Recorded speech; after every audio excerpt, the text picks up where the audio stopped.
The wind was strangely gentle on the morning that would change Daniel Mercer's life forever. The sky hung low with soft gray clouds, the kind that made colors look more vivid, grass greener, stones darker, memories sharper. He had promised himself he would visit only once a year, just long enough to ease the guilt that never settled. But this time he felt something pulling him toward the cemetery, like an invisible hand clutching his chest. He expected silence, the kind of heavy quiet that wraps around graves and forces you to listen to your own heartbeat. But when he reached the old oak tree near the far corner, he saw something that froze him mid-step. Two little girls, tiny, fragile, trembling, were kneeling in front of Emily's headstone, their small shoulders shaking as they cried into their hands. And in that instant, Daniel felt the world tilt under his feet. Because Emily, his ex-wife, had died 3 years ago, and these children were complete strangers.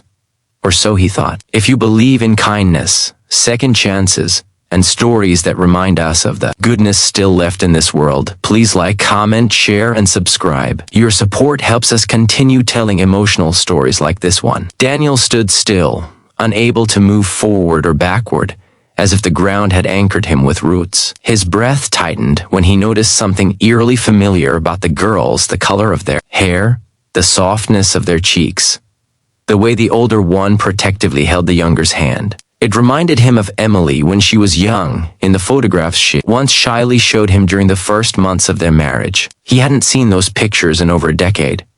Yet the resemblance was unmistakable. He glanced around, expecting a parent or guardian nearby, but the cemetery was empty except for them. A cold unease slid down his spine. Who were these girls, and why were they grieving at his ex-wife's grave? Daniel took a slow step closer, and the crunch of gravel beneath his shoe startled the younger girl. She turned her face toward him, red-rimmed eyes, trembling lips, freckles damp with tears. Pain lived in her expression, deeper than any child her age should ever know. The older girl, maybe 7 or 8, instinctively pulled her little sister behind her, trying to appear brave even though she was clearly terrified. Their clothes were clean but worn, their shoes scraped, their hair uncombed, as if no adult had taken time to care for them that morning. In that moment, Daniel felt something crack open inside him. Something he had spent years burying under money, work, and the illusion that success could drown regret. The grave they were huddled beside was unmistakably Emily's. He had chosen that polished gray marble himself, engraved with her full name, birth year, and the words "forever loved, forever missed." It was the least he could do after all the ways he had failed her. Yet here he stood now, realizing he wasn't the only one who missed her. The girls touched the stone with gentle hands, as though they were touching the face of someone they knew well. Daniel's mind swirled with impossible questions. Could Emily have had children after they divorced? But no, after their separation, she had become distant, living in quiet places, rarely contacting anyone from her past. He had heard of her passing through a mutual friend, a shock that had ripped a hole through him, even though they had lived apart for years. Daniel had never remarried, never rebuilt his life. He had all the money he could ever need, yet no one to share it with, not his heart, not his home, certainly not his regrets. He swallowed hard as the older girl lifted a small folded paper and placed it carefully at the base of the grave. A drawing, a simple one, likely made with school crayons. 2 girls holding hands with a woman who had Emily's soft smile. Daniel's breath caught painfully in his chest. Why would children who looked nothing like him draw themselves with his ex-wife? Who had Emily been to them?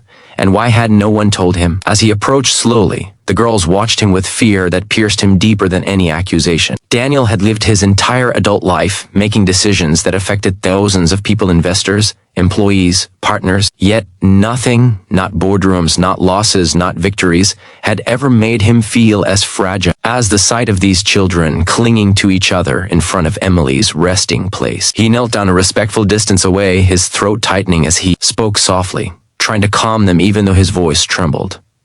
He didn't ask why they were there. He didn't ask who they were. Instead, he simply whispered, "I knew her too." The older girl blinked as though she didn't trust him, but something in his tone softened the fear in her eyes. The younger one sniffled, clutching the hem of her sister's sweater. In the air between them hung a silence so full, so thick with emotion that Daniel felt as though Emily herself were saying something he couldn't quite hear. The girls stood there like 2 pieces of someone he had lost, and the realization stung with unbearable intensity. He looked at the stone again, at the delicate flowers the girls must have brought earlier, small daisies, their stems unevenly cut. Behind them the cemetery stretched out, quiet and indifferent, unaware of the secret unraveling in front of one man's eyes. Slowly, the truth started to form in Daniel's mind in fragmented, painful pieces.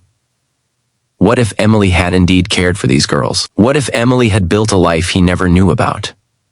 What if she had found purpose, love, and belonging somewhere far away from him, and these children were the last traces of that life? Yet something deeper, stranger, and more impactful lingered in the air.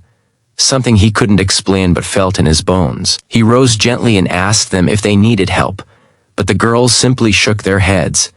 The older one stood tall despite her tiny frame and carried herself with the kind of responsibility no child should bear. Daniel saw exhaustion beneath her eyes, the exhaustion of someone who had been trying to be brave for far too long. He remained quiet, not wanting to overwhelm them. Still, he couldn't ignore the gnawing sense that fate had placed him here at this exact moment. So he stayed, standing near a tree a few steps away, giving them space but refusing to leave. Everything inside him told him that something about today mattered in a way he didn't yet understand. Minutes passed, long, heavy, sacred minutes. The girls wiped their tears and whispered something to the grave, words Daniel couldn't hear. Then they turned, holding hands tightly, preparing to leave the cemetery. And then it happened. Something so small, so accidental, yet so earth-shaking, Daniel felt the world stop. The younger girl dropped a bracelet, a tiny bracelet made of cheap pink plastic beads, except one bead was different. A small silver charm shaped like a heart. A charm Daniel recognized instantly. He had given it to Emily on their 3rd anniversary. His vision blurred as the girls hurried away, unaware they had left behind the key to a truth that shattered everything he thought he knew. Daniel picked up the bracelet with trembling hands, staring at it as if it were a piece of Emily herself. The memories came flooding back. Emily, wearing it with her casual dresses, Emily laughing when the charm caught sunlight, Emily touching it unconsciously whenever she was nervous. How did a little girl have this? The question ripped through him like lightning. He suddenly felt an urgency he couldn't ignore. He walked quickly, almost running, to catch up with the girls before they reached the gates. When he reached them, he took a breath, trying not to frighten them, and gently held out the bracelet. The younger girl gasped and snatched it back, hugging it close to her chest. Daniel watched with a strange mix of pain and awe as she held it as though it were the most precious object she owned. And then the older girl whispered something that made Daniel's knees nearly buckle. Mom said someone special gave her this, before everything went wrong. He stared at them, stunned, unable to form words. The wind brushed past, carrying with it a chill that felt like Emily herself whispering the truth he had been blind to for so long. The older girl lifted her chin, tears forming again, and finally spoke the words Daniel had been desperately afraid to hear. She was our foster mom. Daniel felt the ground shift. Emily. Foster mom.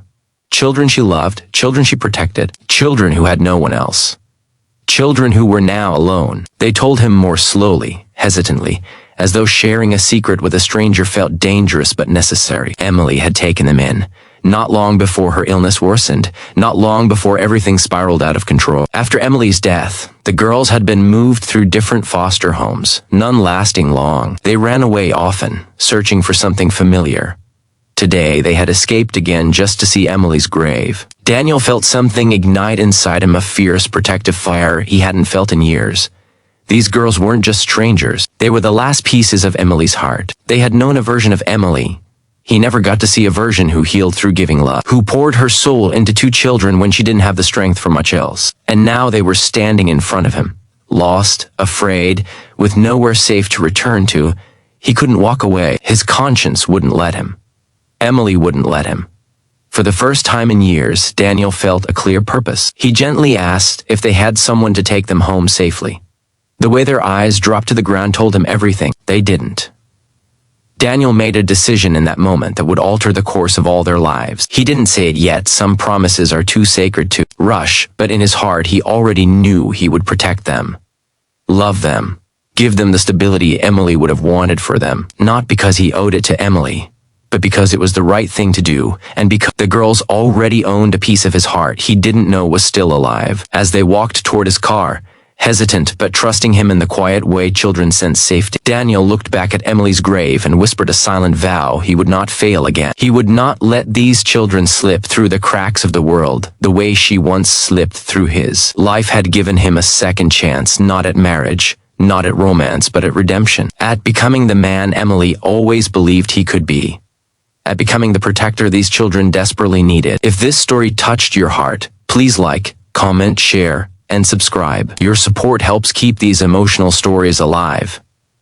Before the ending, please comment below, should Daniel adopt the girls? As Daniel closed the car door gently behind them and started the engine, he glanced at the rearview mirror. Two little faces looked back at him, hope flickering faintly where grief had lived just minutes before. For the first time in years, Daniel smiled, not the forced smile of a lonely millionaire, but the genuine smile of a man who finally understood the meaning of family. And as the cemetery faded behind them, he felt something he hadn't felt in a long, long time.